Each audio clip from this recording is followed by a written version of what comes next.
जय Hind.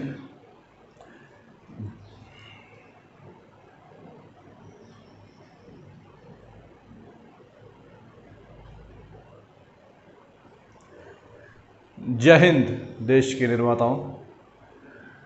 Today we are going to continue with our topic that is judiciary.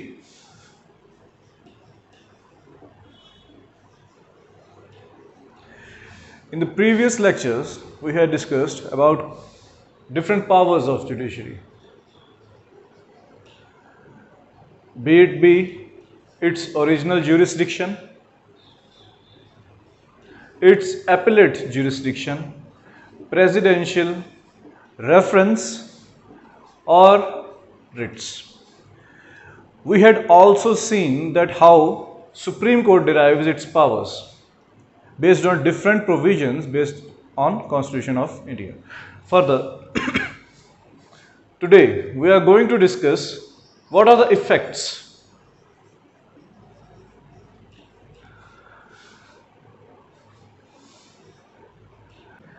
जहां से हमने उस दिन बात छोड़ी थी वहीं से आज हम बात उठाने जा रहे हैं। इस लेक्चर को शुरुआत करने से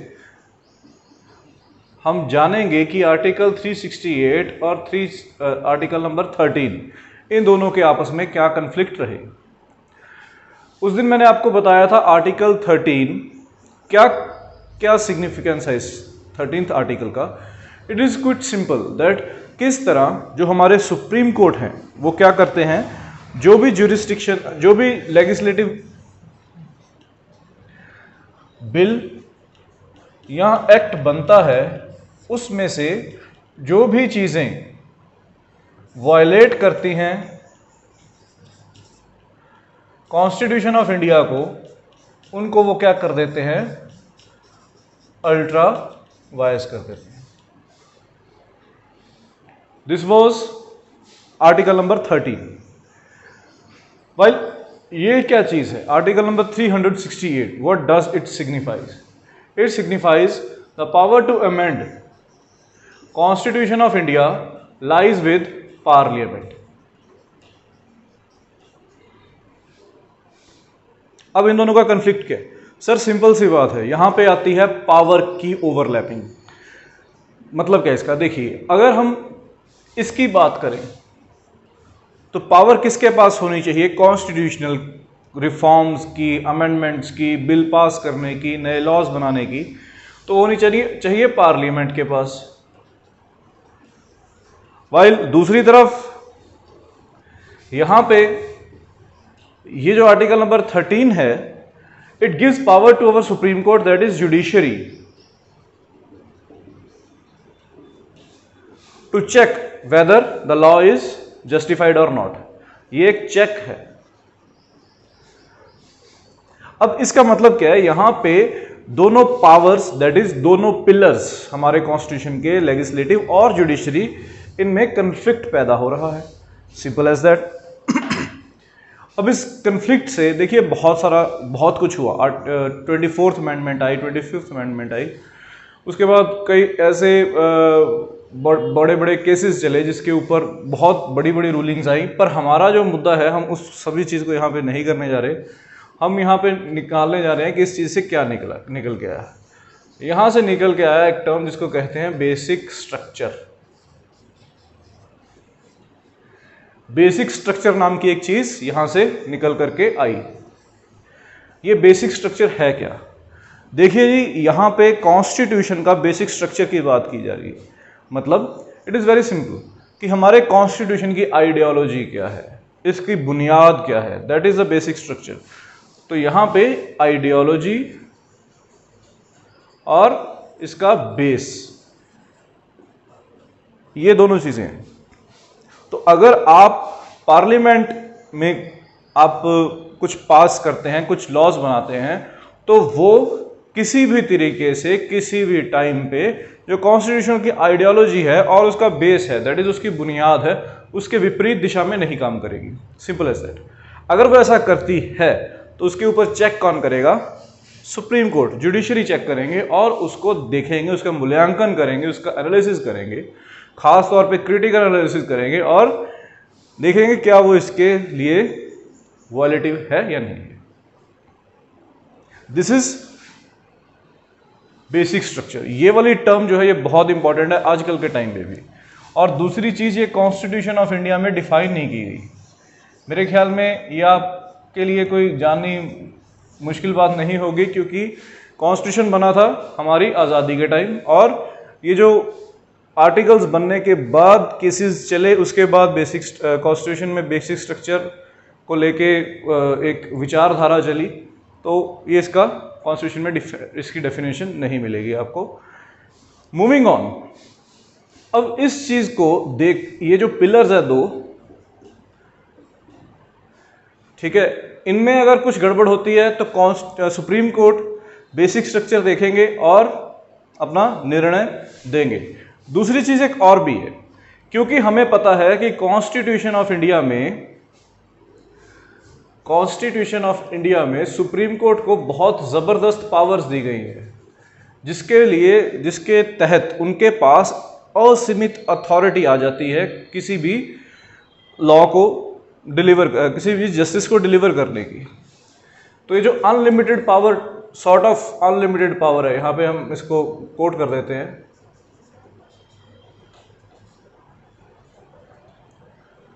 जो अनलिमिटेड पावर आ गई है सुप्रीम कोर्ट के पास, तो इससे हमारे जो डेमोक्रेसी है उसके ऊपर क्या, जो डेमोक्रेसी है उसके ऊपर किस तरह असर पड़ रहा है, और क्या कहीं ऐसा तो नहीं कि उसके विपरीत असर पड़ रहा है, मतलब हम अनडेमोक्रेटिक हो रहे हैं, हमारी सोसाइटी अनडेमोक्रेटिक हो रही है, या हमारे देश के जो 3 पिलर्स हैं उनकी जो हैसियत है और उनके जो काम करने का क्षेत्र है वो कहीं ना कहीं उसको कॉम्प्रोमाइज किया जा रहा है। चलिए देखते हैं।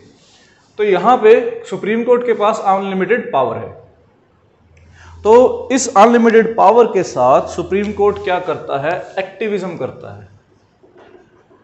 एक्टिविज्म का मतलब यह है कि वो एक्टिवली काम करता है जस्टिस डिलीवर करने के लिए।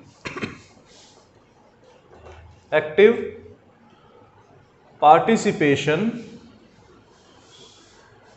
इन डिलीवरिंग ऑफ जस्टिस। तो क्योंकि जुडिशरी कर रहे हैं, जाहिर सी बात है, तो ये कौन सा एक्टिविज्म होगा,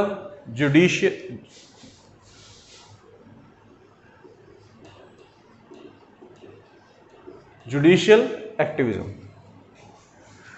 अब इसको ऐसे समझते हैं, देखिए हमारा फॉर एग्जांपल हमारा समाज है, हमने उसके भले के लिए एक सरकार का चयन किया, ठीक है, रिप्रेजेंटेटिव्स का चयन किया, उन्होंने अपनी सरकार बनाई, और वो किसके लिए काम करते हैं, वो आम लोगों के लिए काम करते हैं, सभी लोगों के लिए काम करते हैं, देश के विकास के लिए काम करते हैं। ये एक्टिव होना है, दिस इज एक्टिविज्म। अपने क्षेत्र में एक्टिविज्म हो, बहुत अच्छी बात है। हमने एनजीओ बनाई थी परिवर्तन, राइट, तो अब परिवर्तन हमारे समाज के लिए काम कर रही है, वो सोशली एक्टिव है, वो समाज में जाति प्रथा को दूर करने की बात करती है, वो सोशली एक्टिव है। इस तरह तो ये अगर सुप्रीम कोर्ट अपनी एक्टिविज्म को यूज करते हैं तो वो जुडिशियल एक्टिविज्म हो जाएगा। अब मसला ये है कि क्या ये एक्टिविज्म अपने आप में प्योर है, यहां पे हमने ये चीज देखनी है। तो सुप्रीम कोर्ट क्या करते हैं, काफी अलग अलग तरीके हैं इनके पास, तो ये देख लेते हैं कि किस तरह जो जुडिशियल एक्टिविज्म है वो हमारे लिए, समाज के लिए जरूरी है भी या नहीं है। तो किसी तरीके से अगर सुप्रीम कोर्ट के सामने कोई केस आता है, जुडिशियल एक्टिविज्म में ऐसा है कि सुप्रीम कोर्ट या किसी भी कोर्ट अगर जुडिशरी के सामने, इनके नोटिस में कुछ ऐसी चीज आती है जिसमें वायलेशन हो रही है किसी लॉ की या किसी जस्टिस की, या उन्हें जस्टिस नहीं मिल पा रहा, सोशल जस्टिस नहीं मिल पा रहा, हम यहां पे लेके चलते हैं सोशल जस्टिस। तो बात करते हैं सोशल जस्टिस की। जुडिशरी ने एक दिन, किसी दिन सभी जजेस ने बैठ के अखबार पढ़ा और उनके सामने एक चीज आती है कि लोग झोपड़पट्टियों में रह रहे हैं, सरकार उनके लिए काम कर रही है या नहीं कर रही, वो लोग फिर भी झोपड़पट्टियों में रह रहे हैं। तो सोशल जस्टिस कहाँ है? अगर आपको पता हो तो बहुत सारी गवर्नमेंट्स आवास योजना शुरू करती हैं। किस लिए शुरू करती हैं? क्योंकि ये उनके दायित्व है, ये उसके दायित्व का हिस्सा है। उनकी सरकार हो तो वो लोगों को अच्छा रहने के लिए घर देंगी या उनको जगह देंगी, कुछ भी करेंगी तो लोगों के हित में चलेंगी। तो सुप्रीम कोर्ट या जुडिशरी क्या करते हैं, वो जो हाउसेज हैं, जो स्लम्स हैं, उनको हाउसेज बनाने के लिए एक्टिविज्म अपनाएंगे। अब यहाँ पे क्या हो रहा है देखिए, क्या कोई नियम बना? आर्टिकल नंबर 13 अप्लाई होगा यहाँ पे? जी नहीं। क्या यहाँ पे लेजिस्लेटिव कोई भी अथॉरिटी कोई काम कर रही है? जी नहीं। क्या सुप्रीम कोर्ट का ये पार्ट है, क्या उसकी लाइन ऑफ ड्यूटी है कि लोगों को घर बनाने के लिए, घर में रहने के लिए सरकार को घर बनाने के निर्देश दे? जी नहीं। ये सारा कुछ जो है सॉरी, जुडिशियल एक्टिविज्म है। जजेस जो हैं किसी भी कोर्ट के, वो एक्टिव हैं, सोशली एक्टिव हैं। किस तरह सोशली एक्टिव हैं? सोशली वो जस्टिस डिलीवर करने के लिए अपना वो धर्म समझते हैं, ऐसा कुछ। तो इसलिए जो स्लम्स हैं उनको हाउसेज बनाने के लिए जो सुप्रीम कोर्ट है या जुडिशरी है या कोई भी कोर्ट है, वो क्या करेंगे? वो डायरेक्ट करेंगे किसको? पब्लिक अथॉरिटीज को, या फिर जो हमारा लेजिस्लेटिव है उसको, या फिर any other concerned authority.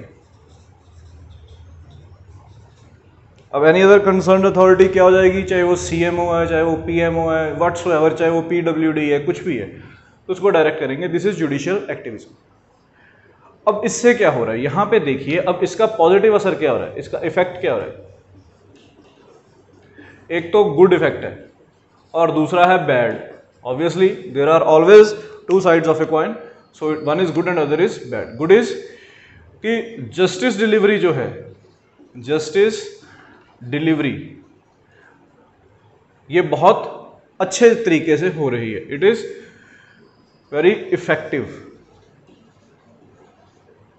Right. While जो बैड इफेक्ट है वो क्या चीज है? बैड इफेक्ट में क्या हो रहा है? पहली चीज, यहां पे जो 3 पिलर्स वाला कंसेप्ट है, 3 पिलर्स वाला जो कंसेप्ट है वो कॉम्प्रोमाइज हो रहा है। अब ये यहां पे ना एक चीज आप समझिए कि हमारा जो कॉन्स्टिट्यूशन है उसमें खास तौर पे ये मेंशन्ड है in directive principles of state policy करेंगे कि किसी भी तरीके से सेपरेशन ऑफ पावर अचीव की जाए। सेपरेशन ऑफ पावर क्या है? एग्जीक्यूटिव में जुडिशरी इंटरफेयर ना करे, लेजिस्लेटिव अफेयर्स में जुडिशरी इंटरफेयर ना करे, लेजिस्लेटिव में एग्जीक्यूटिव ना काम करे, एग्जीक्यूटिव में लेजिस्लेटिव ना काम करे। इस तरह दैट इज उनके पास अपने आप में अथॉरिटी होनी चाहिए कि वो अपने कार्यशैली जो है वो प्रॉपर सही ढंग से वो एग्जीक्यूट कर सके। ठीक है, तो यहां पे क्या है, यहां पे गड़बड़ हो गई। इसमें तो जो उनके स्फेयर्स ऑफ वर्क है, जैसे मान लीजिए this is executive, this is legislative and this is judiciary, ये आइडियल सिचुएशन है। पर हो क्या रहा है? ये एग्जीक्यूटिव है, ये लेजिस्लेटिव है, ये जुडिशरी है, कभी कभी तो ये जुडिशरी है। तो इसके साथ क्या हो गया, जो उनके काम करने के जो दायरे हैं उनके ऊपर तो फिर गड़बड़ हो जाएगी, सारी कॉम्प्रोमाइज हो जाएगा। तो this is a bad effect. Moving on, दूसरी चीज क्या है? दूसरी चीज ये है कि जो जुडिशियल सिस्टम है वो क्या है? What is judicial system? Is it elected? No, it is not elected by public. तो ये इलेक्टेड बॉडी नहीं है। Supreme court of India is not an elected body. So constitution क्या, हमारी जो फ्रीडम स्ट्रगल है वो, हमारा समाज, हमारी सारी बुनियाद क्या है, डेमोक्रेसी की बुनियाद क्या है कि लेजिस्लेटिव जो नियम बनेंगे वो लोगों के द्वारा बनेंगे। This is the main idea of democratic government, right. So if the judicial activism results in formation of some rules and regulations on the behalf of public by the Supreme Court. Does it justify democratic system? This does not justify democratic system. This is also in a way violative of the idea of our constitution. So this is also a bad effect. Thirdly, even though justice delivery system is very expert in its area of working, right? But how can it be very effective? But how can we say that it is very effective or very expert in making the laws, right? How can we say that? So this is the point, that legislative purposes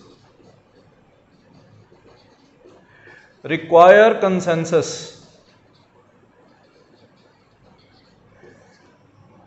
which judiciary lacks.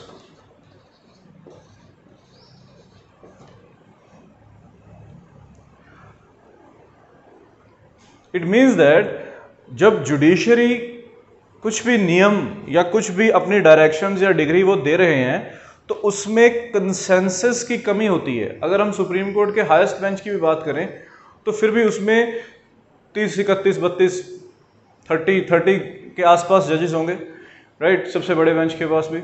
तो अब जो ये 30 लोग बैठ के decide करते हैं तो उसमें से कुछ फॉर होंगे, कुछ अगेंस्ट होंगे। लेजिस्लेटिव में ऐसा थोड़ी है, वहाँ पे तो 500 मेंबर्स हमारे लोकसभा में ही है, 550 के आसपास। तो इसलिए ये सारा जो कुछ है ये कहीं ना कहीं इसके जो इफेक्ट है ये गलत है, ये हमारे डेमोक्रेटिक फॉर्म ऑफ सेटअप को उसको वॉयलेट करते हैं किसी ना किसी तरीके से। तो इसके लिए क्या किया जाए? इसके लिए सुप्रीम कोर्ट जो है, क्योंकि वो वहाँ पे कोई, देखिए यहाँ पे कोई पावर की टसल तो चल नहीं रही कि हम अच्छे हैं या आप अच्छे हो, पार्लियामेंट अच्छा है या सुप्रीम कोर्ट अच्छा है, ऐसा तो कुछ है ही नहीं। यहाँ पे क्या है, यहाँ पे हमने या हमारे जो जुडिशरी हैं, जो हमारे ऑनरेबल सुप्रीम कोर्ट है, उन्होंने क्या किया, वो कहते हैं हम एक ना डॉक्ट्राइन लेके आते हैं, हम एक काम करने का तरीका लेके आते हैं। वो तरीका क्या है? इसका सबका सोल्यूशन क्या है?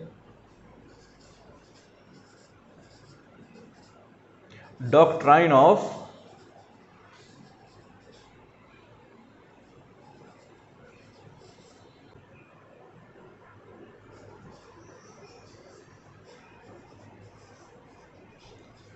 ये तरीका है सर इसका, डॉक्ट्राइन ऑफ हार्मोनियल कंस्ट्रक्शन। क्लियर? इसका मतलब क्या है?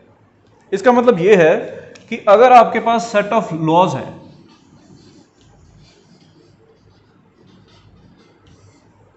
कोई भी सेट ऑफ लॉज है, तो उसके लिए क्या करेंगे वो ये देखेंगे कि वो क्या कह रहे हैं। फॉर एग्जाम्पल, एक लॉ कहता है कि ऐसा करो, दूसरा लॉ कहता है कि ऐसा नहीं होना चाहिए।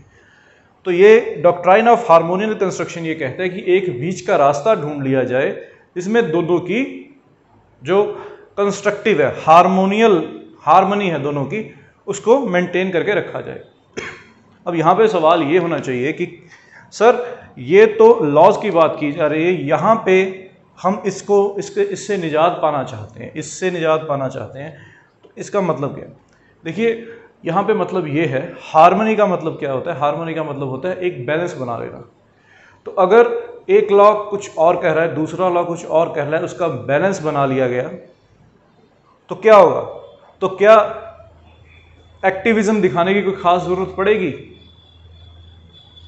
एक चीज मैं आपको यहां पे और बता देता हूं, इस सभी चीज को ना, इस सारे को,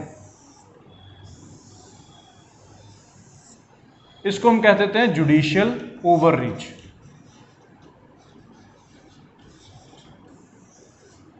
इसको जुडिशियल ओवररीच कहा जाता है। मतलब क्या है? जुडिशियल, जो हमारी जुडिशरी है वो अपना दायरा छोड़ के दूसरे दायरों में घुसने की कोशिश कर रही है। ओवर का मतलब रीच, दूसरे के दायरे में घुस जाना, अपनी हद पार कर जाना। तो इसको ख़त्म करने के लिए हमने ये चीज़ अप्लाई की, हमने नहीं, हमारे जुडिशरी ने ये चीज़ अप्लाई की। तो इसका क्या मतलब है? हमारे इस चीज़ को कहीं ना कहीं छुपा लिया गया, ये चीज़ उभर के सामने आ गई। क्यों? क्योंकि जस्टिस तो डिलीवर हो रहा है, जस्टिस डिलीवरी में कोई ऐसा नहीं है कि बाधा आ गई, पर हार्मनी के साथ हो रहा है। This is how it is.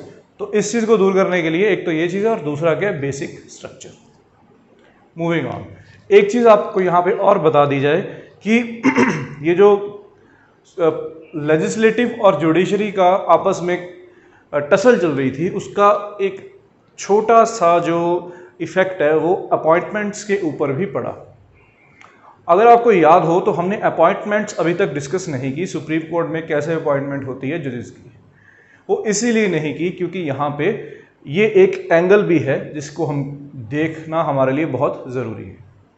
अगर हम किसी ना किसी तरीके से वहाँ डिस्कस कर लेते और यहाँ पे भी करते तो इसके लिए आपके, जाहिर सी बात है, वो इतना ठीक नहीं लगना था, आपके लिए थोड़ा सा समझना मुश्किल हो जाना था, सब कुछ दोबारा रिकॉल करना मुश्किल हो जाना था। तो मूविंग ऑन, जुडिशरी सब topic is appointments.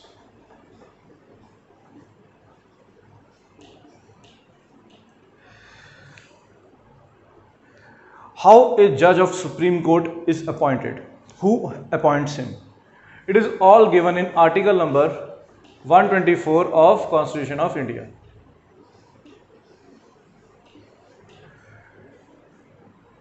Clear? This article says that the appointment of judge of Supreme Court is done by President Sahab. As simple as that. Clear? While the conflict, what is the conflict? Conflict here is that recently there was an amendment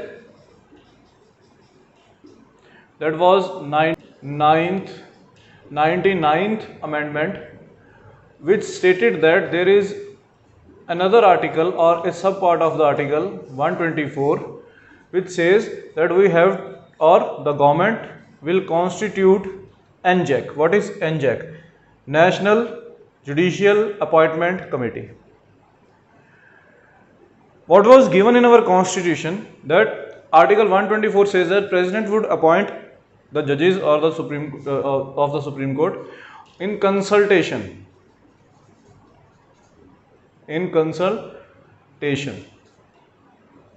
with supreme court या supreme court के जो chief justice थे, chief justice of India, इनके साथ consultation करके वो सारे appointments करेंगे जजेस की। Consultation, this is the main word. ये वाला जो शब्द है कंसल्टेशन, ये बहुत अहम शब्द है। अब यहाँ पे देखिए, अब जो एनजैक बनी इसमें क्या था, इसमें 6 लोगों की कमेटी बनाई गई, जिसमें 3 जो सुप्रीम कोर्ट के जजेस होंगे, एक होंगे हमारे minister of defence, minister of justice, plus 2 आदमी चुने जाएंगे किसके द्वारा, एक कमेटी के द्वारा। ये जो सारे आदमी है ना, ये सरकार के द्वारा अपॉइंट किए जाएंगे, मतलब सरकारी आदमी होंगे, मतलब गवर्नमेंट के आदमी होंगे। तो कमेटी में कौन रहेंगे? पीएम साहब रहेंगे, लीडर ऑफ ओपोजिशन रहेंगे, लीडर ऑफ ओपोजिशन पार्टीज, और चीफ जस्टिस ऑफ इंडिया रहेंगे। तो देखिए यहां पे क्या हो रहा है और यहां पे क्या चल रहा था। यहां पे एक काम चल रहा था जिसको हम कहते हैं कॉलेजियम। अब समझने की कोशिश कीजिए कि हो क्या रहा है।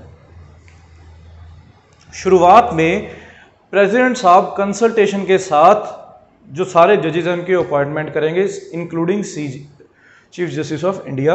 किसकी राय के ऊपर? कॉलेजियम की राय के ऊपर।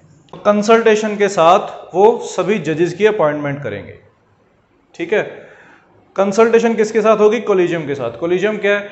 सुप्रीम कोर्ट के जो जजेस हैं उनका ये एक कमेटी है सुप्रीम कोर्ट के जजेस की, जिसमें चीफ जस्टिस ऑफ इंडिया भी आते हैं और सीनियर मोस्ट जजेस भी आते हैं। 4 सीनियर मोस्ट जजेस आ जाते हैं। तो ये अपनी राय देते हैं किसको, प्रेसिडेंट को, साहब को लिखकर कि सर हम चाहते हैं कि ये 3 आदमी जो हैं इनमें से एक आदमी सुप्रीम कोर्ट का जज बन जाए। तो प्रेसिडेंट साहब उसके ऊपर एक्ट करते हैं और वो उस चीज़ को मान लेते हैं। हुआ क्या, बाद में पार्लियामेंट या जो हमारे लेजिस्लेचर हैं वो कहते हैं कि ये ताकत बहुत एब्सोल्यूट है, मन मर्जी वाला काम है, तो इसलिए हम क्या करें, हम एक एनजैक का गठन करें और उसमें क्या होगा, ठीक है 3 सुप्रीम कोर्ट के जजेस तो होंगे ही होंगे, उसके अलावा सरकारी भी कुछ आदमी होने चाहिए। तो मिनिस्टर ऑफ जस्टिस होंगे एक तो, और दूसरी बात 2 ऐसे लोग होंगे जिनको ये कमेटी उनका नाम करेगी। और जाहिर सी बात है ये वाली कमेटी जो नाम बताएगी ये कोई नॉन जुडिशियल मेंबर ही होगा। अब इसका असर क्या हुआ, सुप्रीम कोर्ट जो कि जुडिशरी ने ये कहा कि सर ये वाली जो चीज़ है ये ठीक नहीं है, ये आर्टिकल जो 124 का पार्ट ए हमने कॉन्स्टिट्यूशन ऑफ इंडिया में लगाया है वो गलत है। क्यों गलत है, क्योंकि वो वायलेट करता है किसको, बेसिक स्ट्रक्चर को। अब बेसिक स्ट्रक्चर को क्यों करता है, क्योंकि हमारे यहाँ पे जो जुडिशरी है वो क्या है, इंडिपेंडेंट है। I hope it is making sense, independent है। अगर एनजैक लगा देते हो तो उसके साथ ये वाली सरकारी आदमी जो है वो क्या करेंगे, वो जजेस की अपॉइंटमेंट में दखल देंगे, तो उसके साथ जो इंडिपेंडेंस है वो क्या हो जाएगी, वो कॉम्प्रोमाइज हो जाएगी। इसलिए ये बेसिक स्ट्रक्चर के अगेंस्ट होने के कारण इसको खत्म कर दिया गया। ठीक है, तो ऐसे करके ये चीज हमारे सामने आई। तो इसकी फाइनल डिटेल्स भी हैं, एक 3 जजेस केस कहते हैं उनको। तो यहाँ पे मैं थोड़ा सा उसका रेफरेंस दे देता हूँ। 3 जजेस केसेस, उसमें 3 केसेस हैं, बेसिकली 2 केसेस हैं। एक तो देखिए एसपी गुप्ता साहब,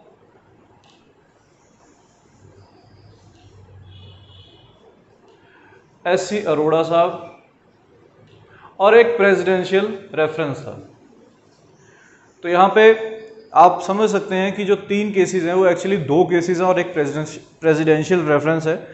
तो अब इनकी खासियत क्या थी, सर इनकी खासियत ये है कि यहाँ पे जो अरोड़ा साहब का केस आया ना उसमें ये रूलिंग आई, हम देखिए बहुत ब्रीफली कर रहे हैं, उसमें ये रूलिंग आ गई कि जो ये कंसल्टेशन है, ठीक है, वो बाइंडिंग नहीं है। जो कंसल्टेशन है it is not binding.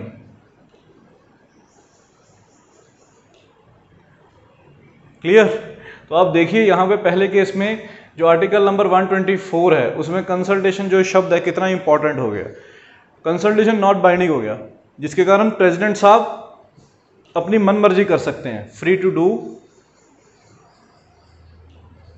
His will. मतलब प्रेसिडेंट साहब कर सकते हैं जी नहीं। अगर आपको याद हो तो हमने प्रेजेंट टॉपिक में ये किया था कि जो भी काम करेंगे वो काउंसिल ऑफ मिनिस्टर्स की एडवाइस पे करेंगे। तो कौन अपॉइंट करेगा, सरकार अपॉइंट करेगी। अब सरकार के अंडर आ गया तो जुडिशरी खत्म हो गई। तो यहाँ पे एससी अरोड़ा साहब ने दोबारा यह काम शुरू किया। वो कहते नहीं सर ऐसा नहीं हो सकता, दिस इज रॉन्ग। तो कंसल्टेशन तो क्या होगी, मैंडेटरी होगी, वो बाइंडिंग होगी आपके ऊपर, ऐसा नहीं है। और दूसरी बात, जो कोलिजम बन के तैयार हुआ है उसकी आपको वही सर्वोपरि है, इसके ऊपर कुछ भी नहीं है। This is the most important thing, SC Arora साहब कहते हैं। और ये जो आर्टिकल नंबर 124 का पार्ट ए दिया था, ये कहते ये तो अल्ट्रा वायज है, डिक्लेयर कर दिया उसको, कहते नहीं हो सकता, दिस इज रॉन्ग। तो ऐसे करके काम चला, ठीक है। फिर उसके बाद आता है प्रेसिडेंशियल रेफरेंस।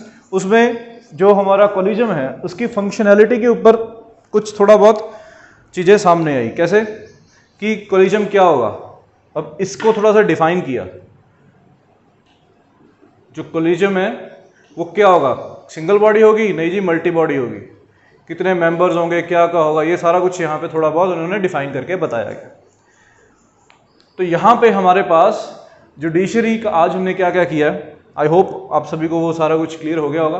ये 3 जजेस केस जो हैं ये निर्धारण कर रहे हैं इस चीज़ का, किसका, बेसिक स्ट्रक्चर में जुडिशरी की क्या इंपॉर्टेंस है और क्या हम वो सब कितना, हम इस सब में कितनी फ्लूइडिटी ला सकते हैं ताकि मैक्सिमम टू मैक्सिमम चीजें बिल्कुल इंटैक्ट रहें और उनमें कोई कॉम्प्रोमाइज का मतलब ही ना हो। So let's wrap up today's lecture. We had discussed about judiciary, its appointments, its activism, its overreach, harmonial constructions, all the 3 judges cases, etc. So see you next time. Thank you.